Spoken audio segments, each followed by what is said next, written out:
Hello friends, welcome to FDS pharmacy. तो आज की क्लास में हम डिस्कस करने वाले हैं जो diploma in pharmacy second year है, इसका जो सब्जेक्ट है फार्माकोलॉजी, इसका चैप्टर नंबर 4 जो कि है drug acting on central nervous system. इस चैप्टर का लेक्चर 1 है ये, ठीक है। और आज की क्लास में हम ये सारे टॉपिक्स कवर करने वाले हैं। जनरल एनेस्थीसिया के बारे में देखेंगे, उसके classification, pharmacological action, indication, Contra indication और डोजेस, ठीक है। ये सारी चीजें आज की क्लास में हम डिस्कस करने वाले हैं। अगर आप इनकी पीडीएफ डाउनलोड करना चाहते हो तो हमारी वेबसाइट पर से कर सकते हो, fdspharmacy.in, और डिस्क्रिप्शन में लिंक है, वहां से भी जाके आप डाउनलोड कर सकते हो। टेलीग्राम चैनल को जरूर ज्वाइन करें, वहां पे हम डेली अपडेट डालते रहते हैं, जिससे कि आपकी एग्जाम की प्रैक्टिस अच्छे से हो जाएगी। तो चलिए आज की क्लास को हम स्टार्ट करते हैं। सबसे पहला है ड्रग जनरल एनेस्थीसिया के बारे में देखते हैं। The drug which produce reversible loss of sensation, यानी ऐसे ड्रग यानी पूरी बॉडी के सेंसेशन को लॉस कर देते हैं, रिवर्सिबल यानी हम उसको वापस भी ला सकते हैं, और कॉन्शियसनेस एंड मूवमेंट को ये क्या कर देते हैं, लॉस कर देते हैं बिल्कुल। जैसे सर्जरी वगैरह में जो होता है ना, उसे हम जनरल एनेस्थीसिया बोलते हैं, ठीक है। जो किसके लिए यूज है, लॉस ऑफ ऑल सेंसेशन, ठीक है, बॉडी की सारी सेंसेशन को बंद कर सके या लॉस कर सके, रिवर्सिबल कुछ टाइम के लिए, उनको बोलते हैं general anaesthesia. There are 3 component of anaesthesia के 3 कंपोनेंट है। एक हो गया एनाल्जेसिया, एक हो गया एमनीसिया और थर्ड हो गया एम्ब्लोसमेंट। तो पहला है पेन किलर एनाल्जेसिया, सेकंड है एमनीसिया, लॉस ऑफ मेमोरी होता है, और थर्ड होता है एम्बोलिसमेंट ऑफ, मतलब लॉस ऑफ मूवमेंट, ठीक है। ये तीनों चीज आप समझ गए। नेक्स्ट देखिए, एनेस्थीसियास और 2 टाइप्स एनेस्थीसिया होते हैं, वो 2 तरह के होते हैं। एक होते हैं लोकल एनेस्थीसिया, एक होते हैं जनरल एनेस्थीसिया। लोकल एनेस्थीसिया वो होते हैं this act locally and eliminate the sensory prescription over the local area, यानी लोकल एनेस्थीसिया वो होते हैं सिर्फ खाली एक ही पर्टिकुलर एरिया पे ही जो है सेंसेशन लॉस करे। जैसे अगर हमने हैंड पे लगाया, ठीक है, हाथ पे लगाया, तो वो सिर्फ हाथ का ही सेंसेशन जो है लॉस करेगा, यानी हाथ जो है हमारा शून्य हो जाएगा, ठीक है। वहीं हम बात करें पैर पे लगाने की, तो वहां पर क्या करता है, पैर का सेंसेशन लॉस हो जाता है। अब बात करना जनरल एनेस्थीसिया की, तो general anaesthesia this eliminate the sensation of complete body, ये क्या करता है, कंप्लीट बॉडी की सेंसेशन को लॉस कर देता है, यानी एलिमिनेट करता है। एंड और used as an adjacent to surgical operation, ये बेसिकली ज्यादातर सर्जिकल ऑपरेशंस में काम आता है। To make patient aware unaware and unresponsible to painful condition, क्योंकि पेशेंट अनअवेयर रहे और अनरेस्पॉन्सिबल रहे उसकी जो पेन कंडीशन होती है उस टाइम पे। जनरल एनेस्थीसिया और use of producing analgesia, unconsciousness, reversible loss of sensation and relax the patient muscles, ठीक है। ये जनरल एनेस्थीसिया में आपको देखने को मिलता है। नेक्स्ट देखिए स्टेजेस ऑफ एनेस्थीसिया देखते हैं। तो पहला होता है स्टेज 1 जो कि होगा एनाल्जेसिया। एनाल्जेसिया का होता है क्या कि पेन, ठीक है, इसमें क्या होता है, पेन नहीं होता है। देखिए, it start with administration of anaesthesia, beginning of loss of sensation, reflection, respiration remain normal and feel dream like condition, ठीक है।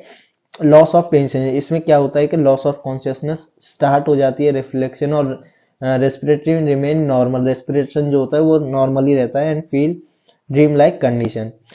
और बात करें पेन की, तो लॉस ऑफ पेन सेंसेशन हो जाता है स्टेज 1 में, ठीक है, ये आपको जरूर ध्यान रखना है।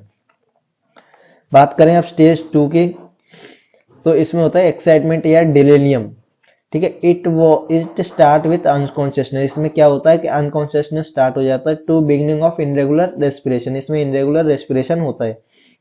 पेशेंट में शाउट, इसमें पेशेंट जो शाउट करता है। स्ट्रगल फॉर मूवमेंट, मूवमेंट के लिए वो स्ट्रगल करता है। जॉ और टाइटली क्लोज, जॉ जो होते हैं वो टाइटली क्लोज्ड होते हैं। हार्ट रेट एंड बीपी में राइज, हार्ट रेट या बीपी राइज हो जाता है। पुपिल डायलेट, जो पुपिल होते हैं वो डायलेट हो जाते हैं। इनवॉलंटरी यूरिनेशन देखने को मिलता है, और डिफिगेशन।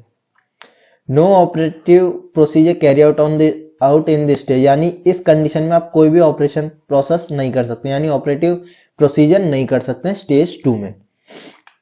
अब देखते हैं स्टेज 3। स्टेज 3 है surgical anaesthesia. All the surgical procedure are done in this stage, यानी इस स्टेज में सारे ही सर्जिकल प्रोसेस किए जाते हैं। Plan 1, respiratory become regular and I become fixed, जो रेस्पिरेशन होता है वो रेगुलर हो जाता है और जो आइस होते हैं वो फिक्स्ड हो जाते हैं। Loss of cornea lineal reflex, pupil start dilating and light reflex, dilate pupil decrease muscle tone, BP falls. ठीक है, ये सारी कंडीशन देखने को मिलते हैं आपको थर्ड स्टेज में, और आप इसी स्टेज में सर्जरी वगैरह जो है वो कर सकते हो। ठीक है, इसलिए इसका क्या रखा है, सर्जिकल एनेस्थीसिया। और फोर्थ होती है मेडुलरी पैरालिसिस। दिस स्टेज में बी अवॉइडेड, यानी स्टेज को अवॉइड किया जाता है, अदरवाइज पेशेंट में डाइड। अगर पेशेंट कोई भी स्टेज पे आ गया है तो इसमें क्या होता है कि पेशेंट जो है डेथ हो जाती है पेशेंट की। In this state medulla depress and leads to stop respiratory and then death. इसमें क्या होता है, जो मेडुला होता है वो डिप्रेस हो जाता है और लीड करता है क्या, रेस्पिरेशन जो है वो स्टॉप हो जाती है, उसकी वजह से क्या होती है, डेथ हो जाती है। ठीक है, अब देखते हैं क्लासिफिकेशन ऑफ जनरल एनेस्थीसिया। तो क्लासिफिकेशन की बात करें तो इनहेलेशन एनेस्थीसिया हो गया, इंट्रावेनस एनेस्थीसिया हो गया और गैसियस एनेस्थीसिया। ठीक है, ये इनके कुछ एग्जांपल है। ठीक है, ये एग्जाम में आएगा कि जनरल एनेस्थीसिया क्लासिफिकेशन की, तो आपको बताना है इनहेलेशन एनेस्थीसिया, इंट्रावेनस और गैसियस, और उनके फिर एग्जांपल आपको लिखने हैं। नेक्स्ट देखते हैं pharmacological of general anaesthesia. This drug work on central nervous system. ये जो ड्रग होते हैं ये क्या है, ये सेंट्रल नर्वस सिस्टम पे काम करते हैं, डिप्रेस इट, उसको डिप्रेस करते हैं, induce sleep, loss of pain sensation and unconsciousness. ठीक है, ये सारी कंडीशन आपको देखने को मिलते हैं किसमें, जनरल एनेस्थीसिया में। Indication, contraindication and doses of some commonly use general anaesthesia. ठीक है, अब बात करें इनहेलेशन एनेस्थीसिया की, तो हेलोथेन के बारे में हम बात करते हैं। इंडिकेशन की बात करें कब दिए जाते हैं, it is used for general anaesthesia in combination with other anaesthetic agent. इसको हम जनरल एनेस्थीसिया में यूज करते हैं कॉम्बिनेशन के साथ, जो अदर एनेस्थीसिया एजेंट होते हैं उनके साथ। कॉन्ट्रा इंडिकेशन की बात करें, it should not be used in patient having intracranial haemorrhage. ठीक है, इंट्राकेनल जो हेमरेज होते हैं उस कंडीशन में इसको नहीं दे सकते हैं।